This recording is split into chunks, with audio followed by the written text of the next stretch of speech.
Neste nosso vídeo estaremos lidando com o que nós denominamos de pseudoconjunções. O que são pseudoconjunções? Palavras que não são conjunções, ou sentenças, ou expressões que não são conjunções, mas que agem como se fossem. E vamos estar olhando de forma aprofundada como que isso funciona. Então, vamos lá. Antes de tudo, vamos nos lembrar sobre como usar e o que são conjunções. Conjunções são palavras que unem outras palavras, frases, orações ou sentenças. Então vamos ver aqui esse exemplo. Susan is an amazing wife and a wonderful mom. Perceba então que temos o and sendo uma conjunção, e neste caso não é uma pseudoconjunção, é uma conjunção de fato, sendo utilizada para conectar a primeira ideia, Susan is an amazing wife, com a segunda ideia, and a wonderful mom.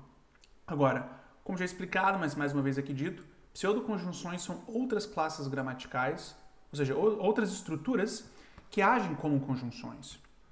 Tendo isso em vista, vamos ver aqui a lista de principais pseudoconjunções que existem. Então, agora aqui vejamos um primeiro exemplo de uma pseudoconjunção. Temos o que nós denominamos de conjunções adverbiais, também chamadas de advérbios conjuntivos. As conjunções adverbiais são usadas para indicar uma relação entre frases e orações independentes, comparando ou contrastando ideias. Então, vamos aqui ver alguns exemplos.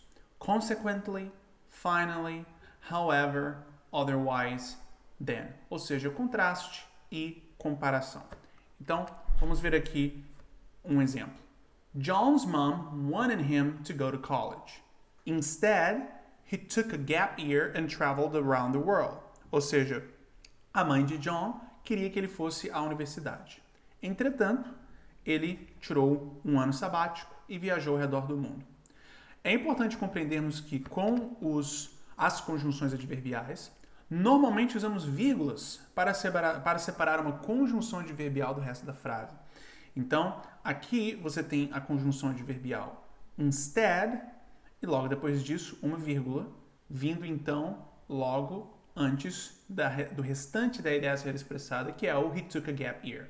Então, normalmente, conjunções adverbiais são uma expressão ou um pequeno conjunto de expressões de palavras que são utilizadas, logo depois vem uma vírgula, logo depois vem o resto, que a conjunção adverbial em si ajuda a conectar. Tudo bem? Um outro exemplo de pseudoconjunção é o que nós denominamos de conjunções nominais, que introduzem ou concluem ideias. Por exemplo, the moment, the instant, ou seja, o momento ou um instante que, todos esses são exemplos de conjunções nominais. Então, conjunções nominais funcionam como substantivos em uma frase. Então, vejamos aqui. I was petrified the moment I heard the news. Ou seja, eu estava extremamente assustado no momento em que escutei as notícias. Ou seja, aqui, efetivamente, o the moment é uma conjunção nominal, utilizada, portanto, para introduzir ou concluir uma ideia. No caso, neste exemplo, ela conclui, vindo logo depois de I was petrified. E, definitivamente, aqui temos o the moment sendo o substantivo desta frase, não é? Perfeito.